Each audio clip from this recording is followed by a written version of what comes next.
Hey y'all, what's good? Today we're going to be talking about a show that I never really thought I was going to watch because I don't really do isekais like that.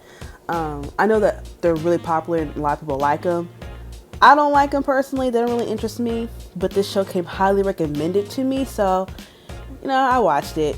And so today we're going to be talking about the rise of the Shield hero.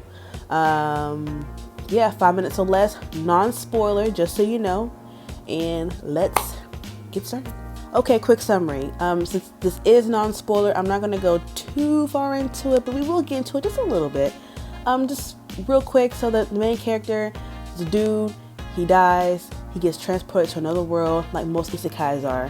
He comes into the other world as one of 4 heroes that are sworn to protect the land that he gets transported into. They all have different weapons. He gets the shield.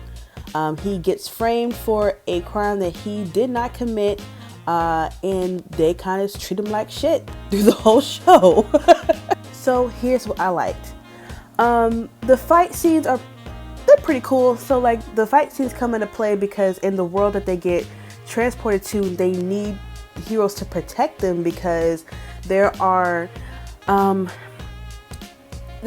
they're kind of similar to like Madoka Magica, where like there are certain intervals where monsters will come and attack where they are, and then they need the heroes to fight them off or whatever. They refer to them as waves. So the sky gets all dark and then the monsters start coming down and attacking people, and they need the heroes to fight them off.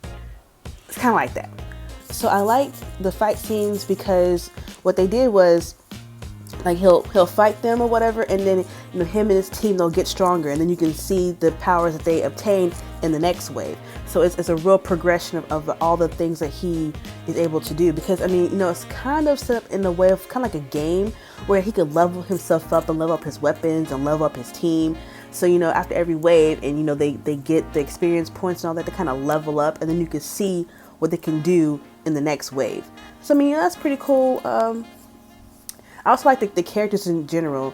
The main character, I liked him a lot because he really was kind of rude, and I was here for it. Because a lot of the times the protagonists, they don't really, they take a lot. People kind of be talking, mess to them. They take it, but now for me, no, you don't try him. I liked him a lot. He was really out here being rude as hell, and I thought it was great. And can we take 1 second to talk about my girl Rephtalia? Okay, look, Miss Rephtalia, don't play with her either, because I can't say too much, but all I know is somebody was talking mess about Now for me, and he wasn't even in the room. She was like, what? She drew her sword. She said, come say it to my face. Come say it to my face. She was low-key gangster. Now, okay, I could go on and on about those two, because they were just so great. But here's what I didn't like. Okay. You know how sometimes when you have a disagreement with somebody and they're not trying to hear what you have to say? I'm not going to sit here and keep arguing with you though. And that's what really got on my nerves. Because when Naofumi was framed for that crime and all the other heroes turned against him, they would keep bumping into each other and they'd be arguing about the same thing. I'm like, I just told you 2 times over. 2 times over. I didn't do this. Like, why you keep talking to me? If you don't like me, why you keep talking to me? That's what I want him to say. But like he always had the time to argue back and forth with him, and that really irritated me. I'm like, look, we discussed this last episode. We had the same conversation last episode. Either you run this fate or you leave me alone. That's what I wanted him to say. And he just wanted to argue with him. So overall, Rise of the Shield Hero, overall it was a good show. Just for me, there were some parts that kind of got boring. And I don't know if it's just because of just the way the story was going at that point in time, or if I just didn't really care enough. Like the beginning was good, the middle kind of lulled a little bit, and the ending picked up. So it ended on a good note.